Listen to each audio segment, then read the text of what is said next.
Hi friends, வீரா சீரியலை பற்றி தான் நம்ம இந்த வீடியோக்குள்ளே பார்க்க போகிறோம். வாங்க நம்ம வீடியோக்குள்ளே போகலாம். ராமச்சந்திரன் வந்து வள்ளிக்கிட்ட சொல்கிறாங்க, நம்ம போய் வீரா வீட்டுக்கு போய் கூட்டிகிட்டு வரலாம் அப்படிங்கிறாங்க. இது கிட்டதுமே வள்ளி ராகவும் ரொம்பவே சந்தோஷப்பட ஆரம்பிச்சிருந்தாங்க. அப்போ வள்ளி சொல்கிறாங்க, அண்ணா நீ சொல்கிறதெல்லாம் உண்மையா, நம்ம வீரா வீட்டுக்கு போகிறோமா அப்படிங்கும்போது, ஆமாம் நான் வீரா வீட்டுக்கு போகிறேன் அப்படிங்கிறாங்க. இல்லை நானும் உன் கூட வரேன் அப்படிங்கும்போது, சரி வா அப்படிங்கிறாங்க.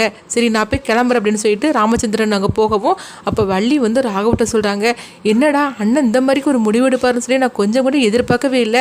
அவர் இந்த மாதிரி திடீர்னு ஒரு முடிவு எடுத்துட்டார் அப்படிங்கும்போது, அப்போ ராகவும் சொல்கிறாங்க, ஆமாத்த என்னாலேயே நம்ப முடியல, என்ன திடீர்னு அப்பா இந்த மாதிரிக்கு ஒரு முடிவு எடுத்திருக்கிறாரு, வந்துட்டு வேற அப்பா வேற பேசியிருக்காரு, இதெல்லாம் பார்க்கும்போது ஏதோ நல்லதெல்லாம் நடக்க போகுதுன்னு தோணுது அப்படிங்கிறாங்க. சரி நான் எதுக்கும் கண்மணிக்கு நான் ஃபோன் பண்ணுறேன் அப்படிங்கும்போது, இல்லை வேண்டாம் நீ ஃபோன் பண்ண வேண்டாம் அப்படிங்கிறாங்க. ஏன் தான் என்ன ஆச்சுது அப்படிங்கும்போது, எப்படி நீ ஃபோன் பண்ணாலும் அவள் எடுக்க போகிறதில்ல, அப்படி சப்போஸ் எடுத்துட்டாலும் நீ இந்த விஷயத்தை பற்றி சொல்கிறதுக்காக தானே பண்ண போகிற அப்படிங்கும்போது, ஆமாத்தான் அதுக்காக தான் பண்ண போகிற அப்படிங்கிறாங்க. இல்லை நாங்கள் போகிற விஷயம் அவளுக்கு தெரியவே கூடாது, அப்படி தெரிஞ்சிருச்சுன்னா வீராவோட மனசையும் அவள் மாற்றிடுவா, அதனால் வந்து தெரிய வேண்டாம் அப்படிங்கிறாங்க. அப்போ ராகவும் சொல்கிறாங்க, ஆமாத்த நீ சொல்கிறது கூட கரெக்டு தான், நீ சொன்ன மாதிரிக்கு நான் அப்போ சப்போஸ் வந்து கண்மணிக்கு ஃபோன் பண்ணி அவள் எடுத்துட்டானா இந்த விஷயத்தை பற்றி நான் சொன்னோம்னா அவள் எப்படி இருந்தாலும் வீராவோட மனசையே மாற்றிடுவா, அதனால் நான் சொல்ல மாட்டேன் அப்படிங்கிறாங்க. அடுத்து பண்ணமா ராமச்சந்திரன் கிளம்பி வந்துருந்தாங்க. சரி வள்ளி நம்ம போகலாமா அப்படிங்கும்போது, போகலான்னா அப்படிங்கிறாங்க. அப்போ ராமச்சந்திரன் வள்ளியும் வந்து வீராவோட வீட்டுக்கு கிளம்பி வந்துட்டு இருக்கிறாங்க. எங்க பார்த்தோம்னா மாறனை தான் காட்டுறாங்க. வீராவோட அம்மா வந்து மாறன் கிட்ட வந்து சிரிச்சு பேசிட்டு இருக்கிறாங்க. அப்போ இதை பார்த்துட்டு கண்மணி வந்து ரொம்பவே கோவத்தோடு இருந்துட்டு இருக்கிறாங்க.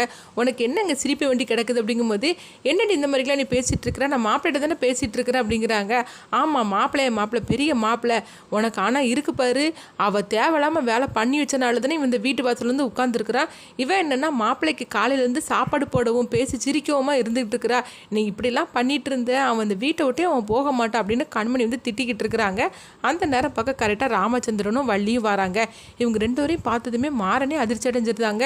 என்னது அப்பாவும் அத்தையும் ரெண்டு பேரும் வந்திருக்கிறாங்க, ஒருவேளை அப்பா திரும்பவும் நம்மளை வந்து போலீஸில் அரெஸ்ட் பண்ணி கூட்டிகிட்டு போகிறதுக்காக போலீஸோட வந்திருப்பாரோ அப்படின்னு சொல்லி மாறன் நினச்சிட்டு இருக்கிறாங்க. அப்போ வள்ளிகிட்ட கேட்குறாங்க, என்னத்தை திடீர்னு அப்பாவை கூட்டிகிட்டு வந்திருக்கிற, என்னாச்சு அப்படிங்கும்போது, அப்போ வள்ளி வந்து சிரிச்சுக்கிட்டே வராங்க. டே எல்லாம் நல்ல விஷயம் தானே அப்படிங்கிறாங்க. என்னத்தை சொல்கிற, அப்பா வந்திருக்கிறாரு, நீ என்னென்ன நல்ல விஷயம்னு சொல்லிட்டு இருக்கிற, அப்பா வந்தாலே நல்ல விஷயமே நடக்காது அப்படிங்கிறாங்க. டே நீ சும்மா இருடா அப்படிங்கிறாங்க. சரி அப்பா உங்ககிட்ட பேசிட்டாரா அப்படிங்கும்போது, ஆமாம் அப்பா என்கிட்ட பேசிட்டாரு அப்படிங்கிறாங்க. அதான் முகத்தில் இந்த அளவுக்கு சீப்பாக இருக்குது அப்படின்னு மாறன்னு சொல்லிட்டு இருக்கவும், அப்போ வந்து வீராவோட அம்மா வந்து இவங்க ரெண்டு பேரையும் வாங்கன்னு சொல்லிட்டு உள்ளே கூட்டிகிட்டு போகிறாங்க. அப்போ கண்மணி எல்லாருமே வந்துருந்தாங்க. கண்மணி பார்க்குறாங்க, என்ன இவங்க ரெண்டு பேரும் திடீர்னு இங்கே வந்திருக்கிறாங்க, என்னவா இருக்கும் அப்படின்னு சொல்லிட்டு கண்மணி வந்து பார்த்துட்டு இருக்கும்போது, அப்போ வந்து ராமச்சந்திரன் வந்து அவங்க வீராவோட அம்மாட்ட கேட்குறாங்க, வீராவை எங்கம்மா அப்படின்னு சொல்லி கேட்கும்போது, வீரா ரூமில் தான் இருக்கிறா, இந்தா நான் கூப்பிடுறேன் அப்படின்னு சொல்லிட்டு வீராவை கூப்பிடவும் வீராவும் வராங்க. வந்ததுமே ராமச்சந்திரன் சொல்கிறாங்க, வாங்க அப்படின்னு சொல்லி கூப்பிடும்போது, என்னம்மா நல்லா இருக்கிறே அப்படிங்கிறாங்க. எங்கே நாங்கள் நல்லா இருக்க முடியும், அதான் ஒருத்தன் வந்து தாலியை கட்டி எங்கள் குடும்ப சந்தோஷத்தையே கெடுத்துட்டானே, அவனுக்கு எப்போவுமே எங்கள் குடும்ப சந்தோஷம் கெடுக்கிறது தான் அவனுக்கு வேலையாக போச்சு அப்படின்னு கண்மணி வந்து அவங்க பாட்டுக்கு திட்ட ஆரம்பிச்சிருந்தாங்க. அப்போ அவங்க அம்மா வந்து திட்டுதாங்க, எடி நீ சும்மா வாயை வச்சுக்கிட்டு பேசாமல் இருக்க மாட்டே அப்படின்னு சொல்லி அவங்க திட்டவும் கண்மணி வந்து முறைச்சு பார்த்துக்கிட்டு இருக்கிறாங்க. அப்போ சொல்லுங்க என்ன விஷயமா வந்திருக்கிறீங்க அப்படின்னு சொல்லி கேட்கும்போது, என்னம்மா அவங்க ரெண்டு பொண்ணுங்களும் இங்கே வந்து இருக்கிறாங்க, நீங்கள் பேசாமல் அமைதியாக இருந்துட்டு இருக்கிறீங்க, இது நல்லாவா இருக்குது, ரெண்டு பொண்ணுங்களும் இங்கே வந்து இருக்கிறது, அது மட்டும் இல்லாமல் மாறனும் வந்து வீராவோட தான் வருவேன்னு சொல்லிட்டு அவனும் இங்கே வந்து இருக்கிறான், இதெல்லாம் பார்க்கும்போது 4 பேர் 4 மாதிரிக்கு பேச மாட்டாங்களா, இதெல்லாம் நம்மளுக்கு வந்து அசிங்கமாக இருக்காது அப்படின்னு சொல்லி கேட்கும்போது, நான் என்னங்க சொல்கிறதுக்கு, நீங்கள் இப்போ வீரா வந்தாலும் கூட்டிகிட்டு போகிறதா இருந்தால் நீங்கள் தாராளமாக கூட்டிகிட்டு போகலாம், எனக்கு அதில் எந்த வித இதுவும் கிடையாது, ஆனால் அவள் தான் வரமாட்டேன்னு சொல்லிட்டு கோவத்தில் இருந்துட்டு இருக்கிறா அப்படிங்கும்போது, இப்போ கண்மணி சொல்கிறாங்க, நீங்கள் எந்த முகத்தை வச்சுட்டு இப்போ வீராவை நீங்கள் கூப்பிடுறதுக்காக வந்திருக்கிறீங்க அப்படிங்கும்போது, அப்போ வள்ளி வந்து திட்ட ஆரம்பிச்சிருந்தாங்க, என்ன கண்மணி இந்த மாதிரிலாம் பேசிட்டு இருக்கிற, பெரியவங்கன்னு சொல்லி ஒரு மரியாதையே உனக்கு கிடையாதா என்ன, ரெண்டு பேரும் எத்தனை நாளைக்கு தான் அம்மா வீட்டில் வந்து இருந்துருவீங்க, மாறனை பாரு அவன் வந்து பொண்டாட்டி இல்லாமல் வரமாட்டேன்னு சொல்லிட்டு அவனுங்க வந்து இருந்துட்டு இருக்கிறா, ராகவ் என்னன்னா அங்கே தனியாக இருக்கிறா, இது என்னம்மா இது குடும்பம் மாதிரிக்கா தெரியுது, உங்களுக்கு என்ன குறைச்சல், ரெண்டு மாப்பிள்ளைங்களும் தங்கமாக இருக்கிறாங்க, அவங்க ரெண்டு பேரும் கூட வந்து உங்களை வாழ்றதுக்கு உங்களுக்கு என்ன பிரச்சனை அப்படிங்கிறாங்க. என்ன நீங்கள் தெரிஞ்சு பேசுகிறீங்களா தெரியாமல் பேசிட்டு இருக்கிறீங்களா, அவளுக்கு பார்த்து வச்ச மாப்பிள்ளை யார், வீரா காலத்தில் அவன் திடீர்னு தாலி கட்டிட்டான்னா அவனை மாப்பிள்ளைன்னு சொல்லிக்கிட்டு நாங்கள் வந்து ஒத்துக்கணுமா என்ன அப்படிங்கிறாங்க.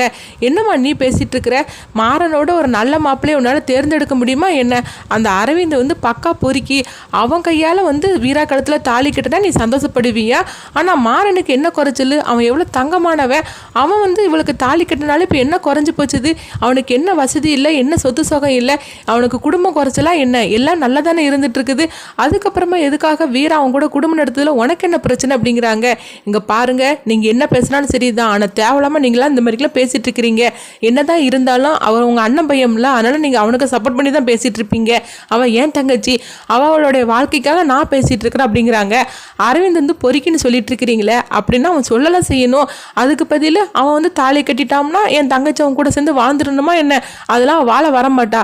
வேணும்னா தாலியை கலட்டி கொடுப்பான், அதை வேணா வாங்கிட்டு போங்க அப்படிங்கிறாங்க. இப்படி பேசுறதுமே வள்ளி வந்து ரொம்பவே கோவப்பட ஆரம்பிச்சிருந்தாங்க.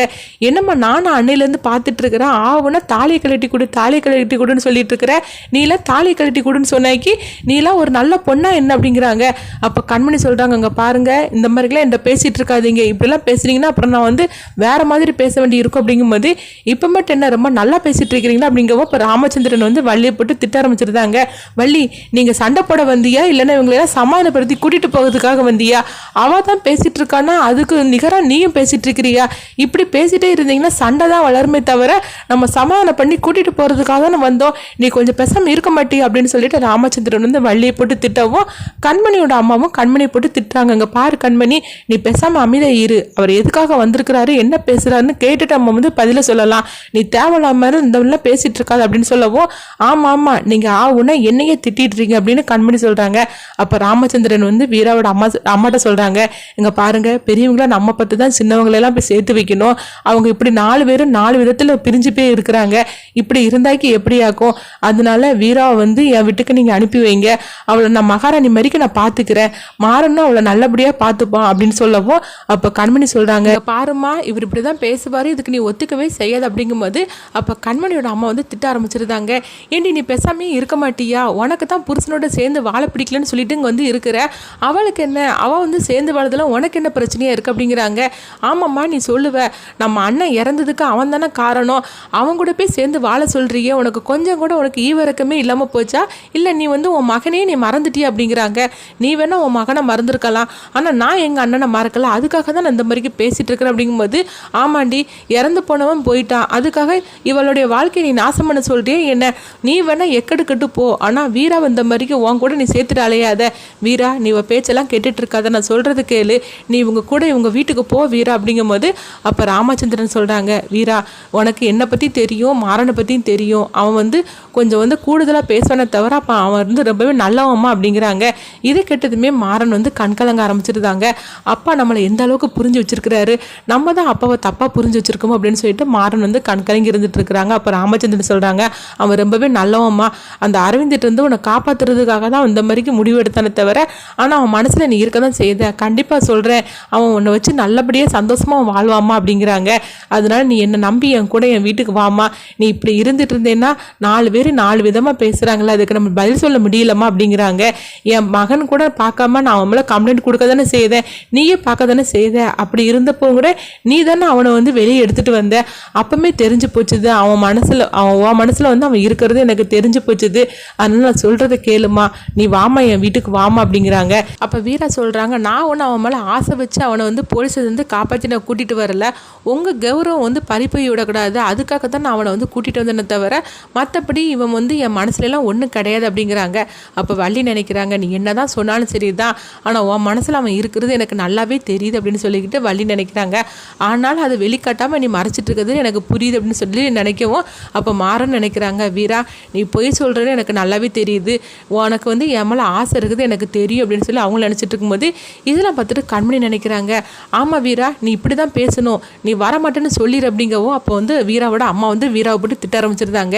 ஏண்டி நீ இந்த மாதிரிலாம் இருந்துட்டு இருக்கிற, உங்கள் அண்ணன் போன இடத்துக்கு நானும் போய் சேர்ந்துருந்தேன், அப்புறமா நீங்கள் வந்து உங்கள் இஷ்டப்படி நீங்களே ஒரு முடிவு எடுத்து நீங்கள் வாழ்ந்துக்கங்க, நான் உயிரோடு இருக்கனால தானே இதெல்லாம் பார்த்து அனுபவிக்க வேண்டியதாக இருக்குது. 4 பேர் இப்போமே 2 நாளாக கேட்க ஆரம்பிச்சிட்டாங்க, என்ன மாப்பிள்ளை வெளியே இருக்காரு, உன் பொண்ணு வந்து இப்படிலாம் இருந்துட்டு இருக்காளுன்னு சொல்லிட்டு இப்போமே என் முகத்தில் வந்து காரி துப்புற மாதிரி தான் எல்லாரும் பேசிகிட்டு இருக்கிறாங்க, நீ இங்கேயே இருந்துட்டு இருந்தேன்னா கண்டிப்பாக நானும் செத்து போயிடுவேன், அதுக்கப்புறமா அவள் பேச்சை கட்டுட்டு நீ என்னன்னாலும் பண்ணிக்கோ அப்படின்னு சொல்லிட்டு வீராவோட அம்மா வந்து அழுத ஆரம்பிச்சவும் அப்போ வந்து பிருந்தா சொல்கிறாங்க, ஆமாக்கா மாமா ரொம்பவே நல்லவருக்கா, நான் சொல்கிறது கேளு, இவங்க கூட நீ வீட்டுக்கு போக்கா அப்படிங்கிறாங்க. அப்போ ராமச்சந்திரன் சொல்கிறாங்க, இங்கே பாரு வீரா நீ என் வீட்டுக்கு வா, உனக்கு வந்து இவனை வச்சு ஏதாவது உனக்கு பிரச்சனை அப்படின்னு சொன்னாக்கி நீ பாட்டுக்கு திரும்பவும் உங்கள் அம்மா வீட்டுக்கே வந்துடலாம், நான் உன்னை திரும்பவும் நான் வற்புறுத்தி அங்கே இருக்க சொல்லவே மாட்டேன், இப்போ நீ எனக்காக நீ வாமா அப்படின்னு சொல்லி கூப்பிடும் போது அப்போ வீரா வந்து அமைதியாக இருந்துட்டு இருக்கிறாங்க. இதை பார்த்துட்டு வள்ளி சொல்கிறாங்க, சொல்கிறாங்க. நான் சொல்கிறது கேளு, மாறன் ரொம்பவே நல்லவன், கண்டிப்பாக வந்து நீ அவனை பற்றி புரிஞ்சுப்ப. அவன் வந்து தாலி கட்டுனது என்ன காரணம்னு சொல்லிக்கிட்டு கண்டிப்பாக ஒரு நாள் உன்கிட்ட வந்து சொல்லுவான். அப்போ நீ அவனை புரிஞ்சுப்ப அப்படின்னு சொல்கிறாங்க. மற்றபடி மாறன் வந்து ரொம்ப மோசமானவனே கிடையாது, அவன் ரொம்பவே நல்லவன்மா. என் அண்ணன் பையன்னு சொல்லிட்டு நான் சொல்லலை, அவனுடைய குணம் உண்மையிலே நல்ல குணம், அவன் வந்து யாருக்குமே தீங்கு விளைவிக்க மாட்டான் அப்படின்னு சொல்லும் போது அப்போ வீரா வந்து எதுவுமே பேசாமல் அமைதியாக இருக்கவும் இதை கண்மணி பார்த்துட்டு அதிர்ச்சி அடைகிறாங்க. இவங்க பேசுறதுக்கெல்லாம் அமைதியாக இருந்துட்டு இருக்கிறாங்க, இவ இருக்கிறத பார்த்தாக்கி இவங்க கூட பேருவா போலுங்க அப்படின்னு சொல்லி நினச்சிட்டு இருக்கும் போதே அப்போ வீரா சொல்கிறாங்க, சரி நான் உங்க கூட வர சம்மதிக்கிறேன் அப்படிங்கிறாங்க. இது கேட்டதுமே பிருந்தாவும் அவங்க அம்மாவும் ரொம்பவே சந்தோஷப்பட ஆரம்பிச்சிருந்தாங்க. அப்போ மாறன் வந்து ரொம்பவே ஹாப்பியாக வராங்க. அப்போ வள்ளி சொல்கிறாங்க, வீரா நீ இப்போ என்ன சொன்ன சொல்லு அப்படிங்கும் போது நான் உங்க கூட வர சம்மதிக்கிறேன் அப்படிங்கிறாங்க. இது கேட்டதுமே ராமச்சந்திரனும் வள்ளியும் ரொம்ப ரொம்ப சந்தோஷப்பட்டு இருக்கிறாங்க. இதை பார்த்துட்டு கண்மணியும் அவங்க அத்தையும் வந்து ஆத்திரப்பட ஆரம்பிச்சிருந்தாங்க.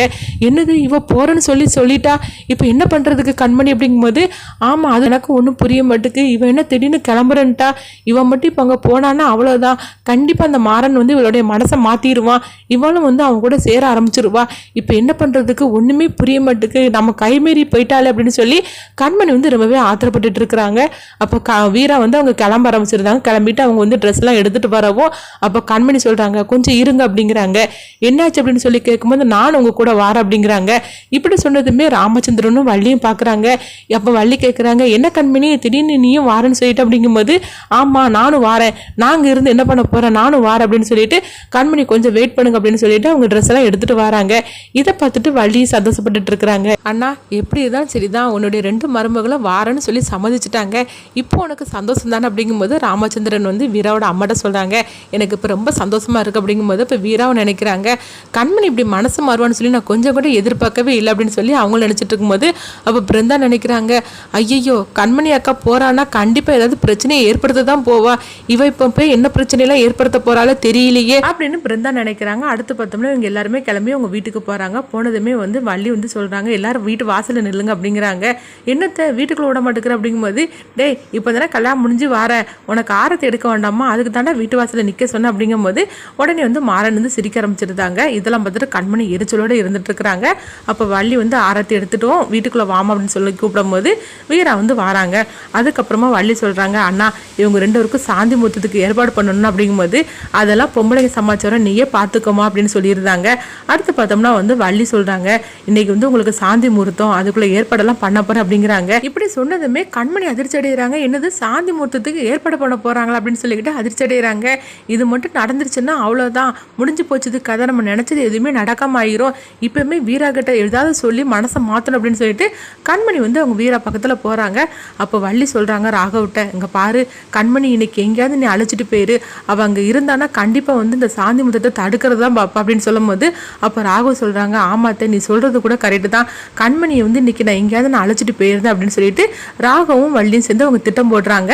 அடுத்தது என்ன நடக்கும் சொல்லி நம்மளும் வெயிட் பண்ணி பார்க்கலாம்.